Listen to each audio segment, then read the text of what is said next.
Throughout the years, we've seen tons of big names and future stars come through the G League. Jordan Poole, Pascal Siakam, Rudy Gobert, Jimmer, just to name a few. So today I want to look at some of the highest drafted rookies and notable names and see how they've been doing in the G League. If you guys like the content, smash the like and sub button. Let's go for 23 likes on today's video, and let's get into this. Let's start by taking a look at some of those recent picks. With the G League proving to be a great place for development over the last few seasons, we're seeing more and more teams send their recent top picks. We've already seen two of the most recent lottery selections there, the highest of them being the 10th overall pick to the Wizards, Johnny Davis.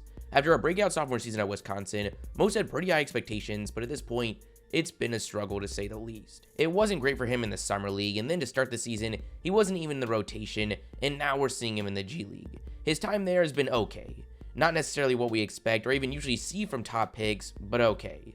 He's averaging 12 points on 44-35 splits.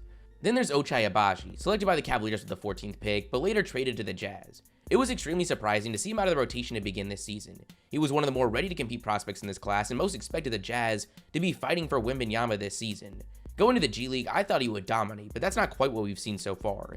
He's averaged just 13 points, shooting with 36-31 splits. With the very next selection, we saw the Hornets go with Duke 7-footer Mark Williams, another guy I thought was going to have a sizable role off the jump.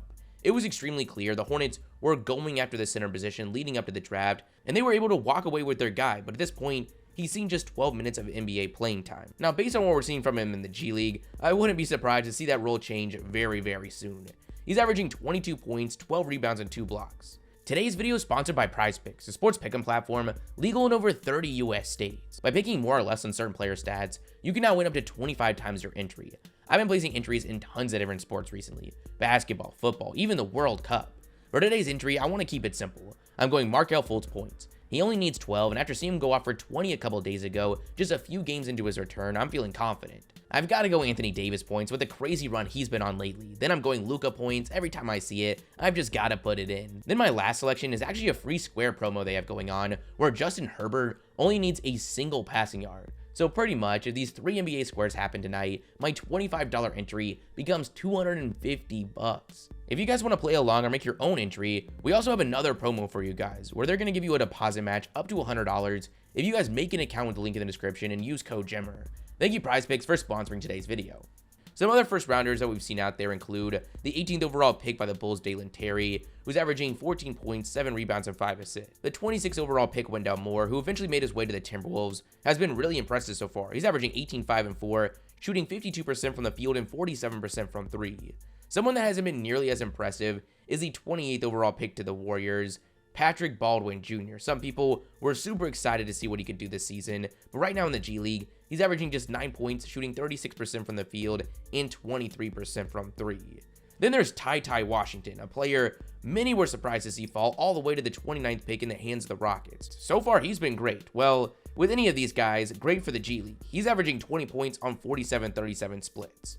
While there's quite a few more drafted rookies, there's really only one more I really want to mention, and that's easily the most impressive so far, second round selection by the Mavericks, Jaden Hardy.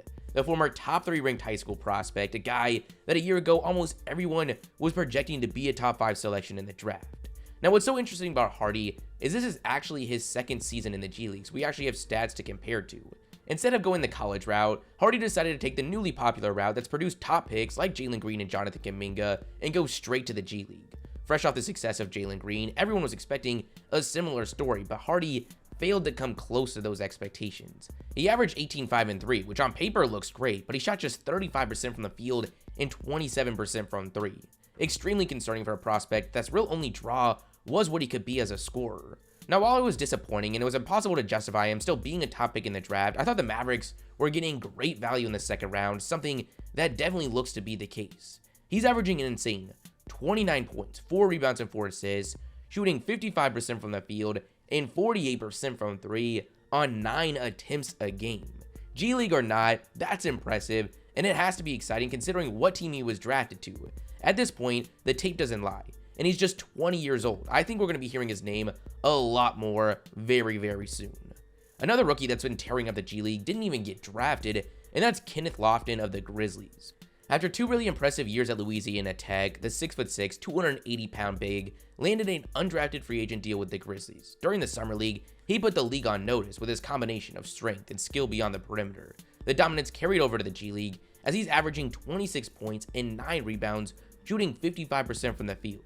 A concerning 6 turnovers a game, but nonetheless, he's a very interesting young piece for the Grizzlies going forward. Now we get away from the rookies and just get into some very notable names that I'm sure you're interested to know how they've been playing. A player that seems to be in the headlines constantly since going viral in high school is Sharife Cooper, who's been tearing it up. After one season at Auburn, Sharife went in the second round of the 2021 draft to the Atlanta Hawks. After playing just a handful of minutes as a rookie and having an atrocious recent summer league, the Hawks waived a point guard, but with what we're seeing in the G League, I don't think his NBA opportunities are done for. He's averaging 26 and 7, shooting 50% from the field and 45% from 3. There's no denying his scoring talent, but he does face a tough path ahead.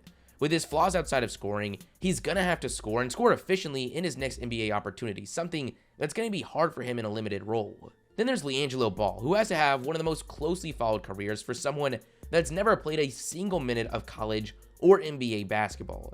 Ever since his arrest in China, he spent time in Lithuania, a league created by his dad, and over the last 2 years, his only time on the court has been in the Summer League and G League, both of which have been mediocre at best. Last season, he managed 9 points a game. Now, he's down to 5. Everyone's holding on to hope that one day we still might get LiAngelo, LaMelo, and Lonzo all in the NBA at once, but as tough as it is to say, something's gonna have to change very soon for LiAngelo. Then we've got to talk about the highest draft pick currently in the G League, none other than James Wiseman. Wiseman came out of high school as a top recruit in the country, projected to be a top pick in the draft. And after only playing a couple games at the collegiate level, that didn't change. The Warriors selected him with the second overall pick in the 2020 draft, one spot ahead of none other than LaMelo Ball. It seemed like a match made in heaven. They had one of the best backcourts in league history, along with Draymond Green, and now they were adding someone that people were projecting as one of the future top centers in this league. Now it became pretty obvious rather quickly he wasn't going to make the immediate impact Warriors fans were hoping for. He averaged 12 points a game, but the bigger concern was his struggles on defense. Then towards the end of the season, he tore his meniscus, causing him to miss his entire second season. Over-hopeful Warriors fans were convinced Wiseman was going to rejoin the reigning champs this year as a star center they thought they drafted, but that's not what we've gotten. He's averaged just 7 points with no glaring sign of defensive improvement. With the Warriors also struggling as a team to begin the season, they made the decision to send him back to the G League, something you rarely see happen to a top 3 pick in just their 3rd season in the league. So far, he's been solid, but not blowing people away. He's averaging 16 points and 10 rebounds. He just got called back up at the main roster, which is great to hear, but honestly, I really want to see him get a fresh start on a team with less winning pressure. Someone I didn't think we'd be seeing in the G League this early in the season is Wiseman's former teammate Mac McClung. After being one of the most viral high school sensations in basketball history, it was an up and down journey to the NBA, but over the last couple months, it really felt like things were coming together. Coming off a great year in the G League where he averaged 20 points and 6 assists, shooting with 48-40 splits, he was one of the most impressive players in the past summer league with the Warriors. It was no surprise when they signed him for the season, but that didn't last long. He was waived before the start of the year and is back in the G League. I really think he's in a weird spot right now, way too good for the G League, but possibly not enough to secure a long-term NBA opportunity. Right now he's averaging 22 points and 7 assists. It's hard to say what his future holds. Then we've got to mention the sons of two of the greatest NBA players of all time, Shareef O'Neal and Scottie Pippen Jr.